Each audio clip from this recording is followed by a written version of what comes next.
Iran ದಾಳಿ shock ಅಮೆರಿಕದ F-35 fighter ಜೆಟ್ಗೆ ಹಾನಿ, ತುರ್ತು ಲ್ಯಾಂಡಿಂಗ್. ಇರಾನ್ ವಿರುದ್ಧದ ಯುದ್ಧದ ನಡುವೆಯೇ ಅಮೆರಿಕಗೆ ಮತ್ತೊಂದು ಶಾಕ್ ಎದುರಾಗಿದೆ. 5ನೇ ತಲೆಮಾರಿನ F-35 lightning second fighter jet ಮೇಲೆ ದಾಳಿ ನಡೆದಿರುವ ಬಗ್ಗೆ ವರದಿಯಾಗಿದೆ. ಅಮೆರಿಕದ ಸೆಂಟ್ರಲ್ ಕಮಾಂಡ್ ನೀಡಿದ ಮಾಹಿತಿಯಂತೆ ಇರಾನ್ ವಿರುದ್ಧದ ಯುದ್ಧ ಕಾರ್ಯಾಚರಣೆ ಬಳಿಕ F-35 ಯುದ್ಧ ವಿಮಾನವು ಮಧ್ಯಪ್ರಾಚ್ಯದ ಅಮೆರಿಕದ ನೆಲೆಯಲ್ಲಿ ತುರ್ತು ಭೂಸ್ಪರ್ಶ ಮಾಡಿದೆ.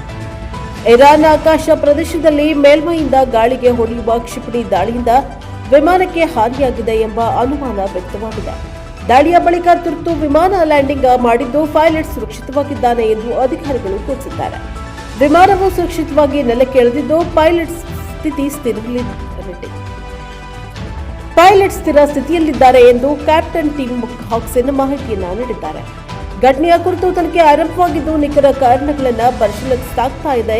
ಒಂದು ವೇಳೆ ಇರಾನ್ ದಾಳಿ ದೃಢಪಟ್ಟರೆ ಫೆಬ್ರವರಿಯಿಂದ ಆರಂಭವಾದ ಸಂಘರ್ಷದ ಬಳಿಕ ಅಮೆರಿಕದ ಅತ್ಯಾಧುನಿಕ ಯುದ್ಧ ವಿಮಾನಕ್ಕೆ ಇದು ಮೊದಲ ದೊಡ್ಡ ಹೊಡೆತವಾಗಲಿದೆ. F-35 ಯುದ್ಧ ವಿಮಾನವು ವಿಶ್ವದಲ್ಲೇ ಅತ್ಯಂತ ಮುಂದುವರಿದ ಯುದ್ಧ ವಿಮಾನಗಳಲ್ಲಿ ಒಂದಾಗಿದ್ದು ಇದರ ಬೆಲೆ $100 ಮಿಲಿಯನ್ ಗಿಂತ ಹೆಚ್ಚು, ಅಂದರೆ ಸುಮಾರು $940 ಕೋಟಿಗೂ ಹೆಚ್ಚು ಇದೆ.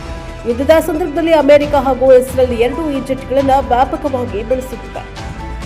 ಸಂಘರ್ಷ ಆರಂಭವಾದ ನಂತರ ಇರಾನ್ ಕನಿಷ್ಠ 16 ಅಮೆರಿಕದ ಸೈನಿಕ ವಿಮಾನಗಳನ್ನು ನಾಶಪಡಿಸಿದೆ ಎನ್ನಲಾಗಿದ್ದು 10 ರೀಪರ್ ಡ್ರೋನ್ಗಳನ್ನು ಹೊಡೆದುರುಳಿಸಲಾಗಿದೆ. ಇನ್ನು 6 ವಿಮಾನಗಳು ದಾಳಿ ಅಥವಾ ಅಪಘಾತಗಳಲ್ಲಿ ಹಾನಿಗೊಳಗಾಗಿದೆ.